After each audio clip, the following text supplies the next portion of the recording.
नमस्ते सर, मेरा नाम ईशिका है। मैं सरस्वती ज्ञान मंदिर इंटर कॉलेज बघौरा जिला जालौन की एक छात्रा हूँ।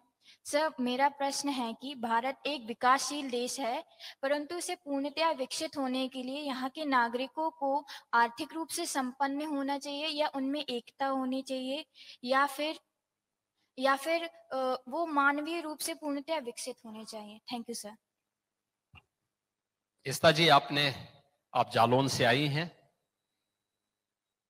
जालौन जिला हमारा है।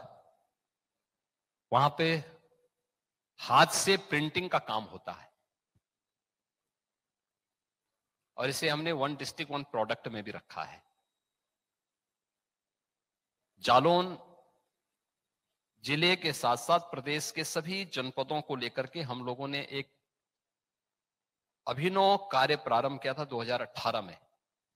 इसका नाम हमने दिया है वन डिस्ट्रिक्ट वन प्रोडक्ट, एक जनपद एक उत्पाद। ये परंपरागत उत्पाद को आगे बढ़ाने का एक कार्यक्रम है। परंपरागत उत्पाद को बढ़ाने का मतलब हमारे स्थानीय हस्तशिल्पी, स्थानीय कारीगर, स्थानीय श्रमिकों को कार्य मिल सके और उनकी इनकम बढ़ाई जा सके। प्रधानमंत्री जी के आत्मनिर्भर भारत की परिकल्पना को साकार करने का एक ये अभिनव प्रयास है। अभिनव प्रयास, इसने रोजगार के सृजन किए, अनेक लोगों को नौकरियां दी, रोजगार के साथ जोड़ा, एक्सपोर्ट के हब के रूप में यूपी आगे बढ़ा। उनके उत्पाद, उनका जो प्रोडक्ट है आज उसकी पहुंच बनी है देश के अंदर, विदेशों में, राज्य के अंदर भी लोग उसके बारे में जान रहे हैं। आत्मनिर्भर व्यक्ति होगा तो परिवार भी होगा, परिवार होगा तो वहां की सोसाइटी भी होगी, वहां का राज्य भी होगा, देश भी होगा। स्वाभाविक रूप से सब एक दूसरे से जुड़ी हुई है। विकासशील को विकसित करना, यह व्यक्ति हो या समाज, देश हो,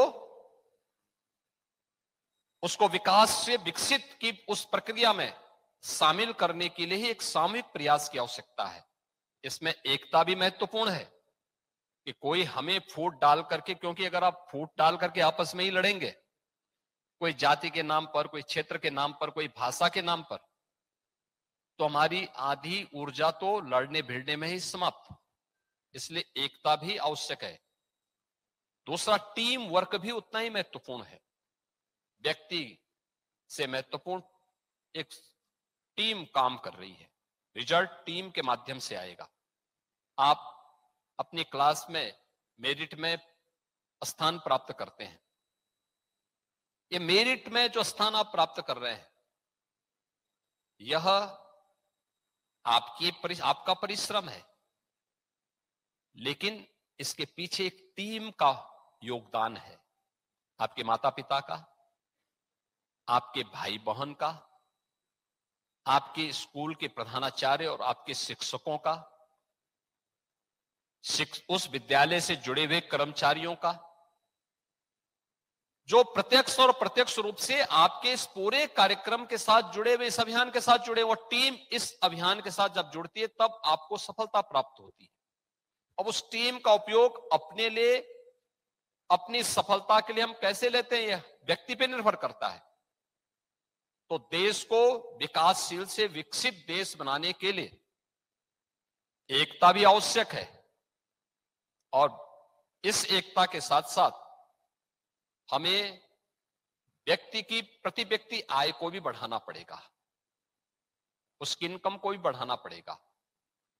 इसके लिए हमें अधिक से अधिक रोजगार के सृजन की दिशा में कार्य कर रहे हैं, सरकारें काम कर रही हैं।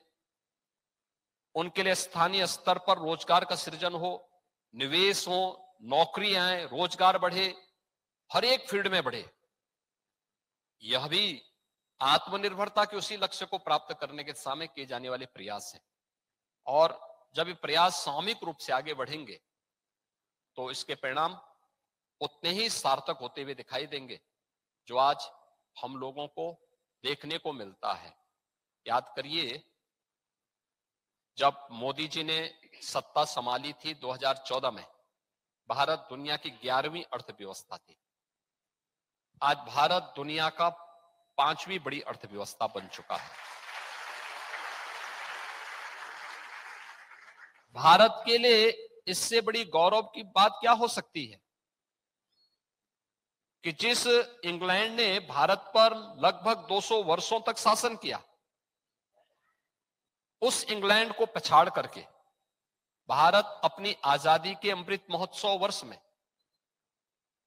यानी आजादी के जब 75 वर्ष पूरे हो रहे थे, तब भारत दुनिया की 5वीं बड़ी अर्थव्यवस्था बना।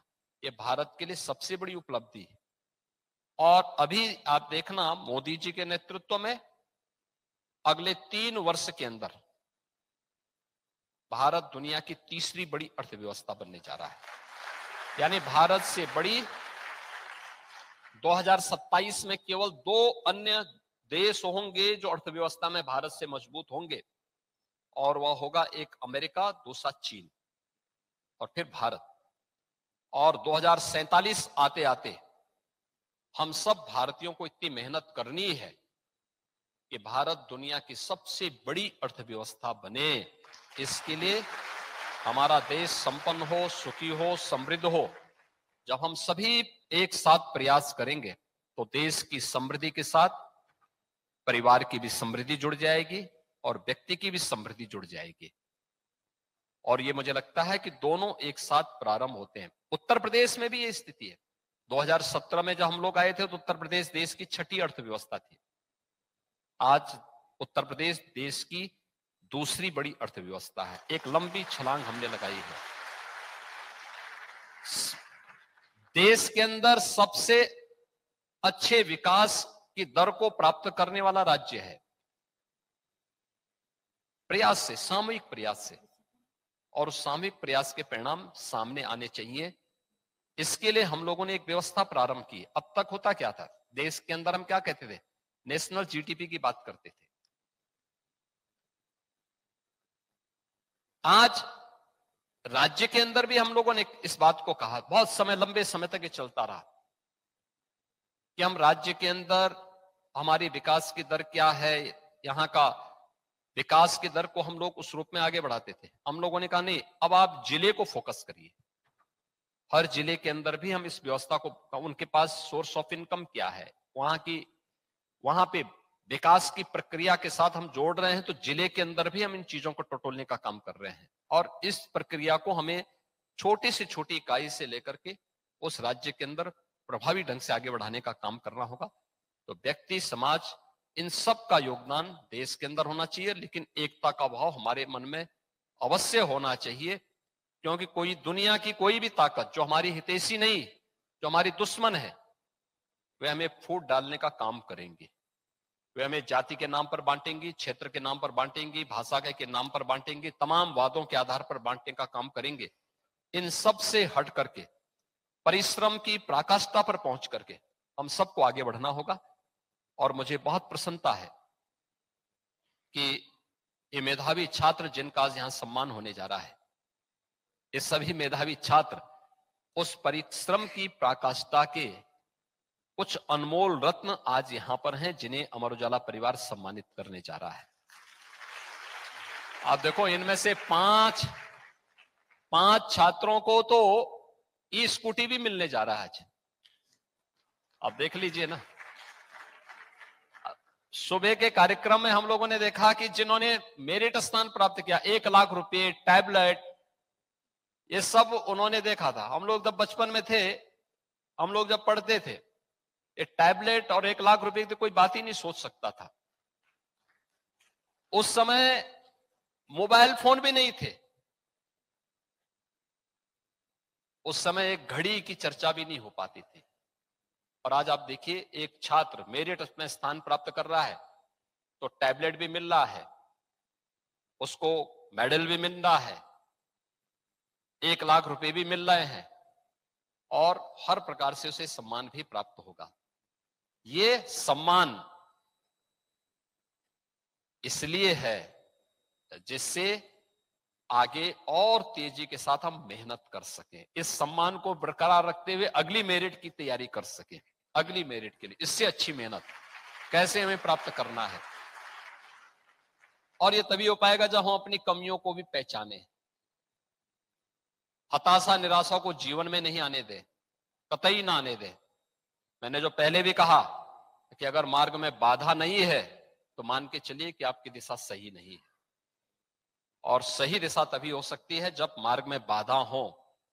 देखिए, एक तो हाईवे होता है, चलिए जा रही है, अब पता ही नहीं लगता, लेकिन अगर कहीं कस्बा आता है तो पहले स्पीड ब्रेकर बनते हैं कस्बे, यानी इसका मतलब मंजिल के नजदीक आ गए हैं, आप किसी मंजिल के नजदीक आ रहे हैं।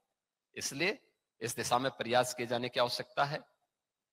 आप सबको, सभी युवा साथियों को मैं बधाई देता हूं, मंगलमय शुभकामनाएं आप सबके प्रति व्यक्त करता हूं, और विश्वास करता हूं कि आप बहुत अच्छे ढंग से कार्य करेंगे, आगे बढ़ेंगे। अमर उजाला परिवार भी आपके साथ में है, मीडिया भी आपके साथ में है, सरकार भी आपके साथ में है, तो फिर चिंता किस बात की, आगे का रास्ता प्रशस्त करिए। अगर आप ये वीडियो YouTube पर देख रहे हैं तो हमारे चैनल को सब्सक्राइब करें और बेल आइकन को दबाना ना भूलें। अगर आप Facebook पर ये वीडियो देख रहे हैं तो हमारे पेज को लाइक करें।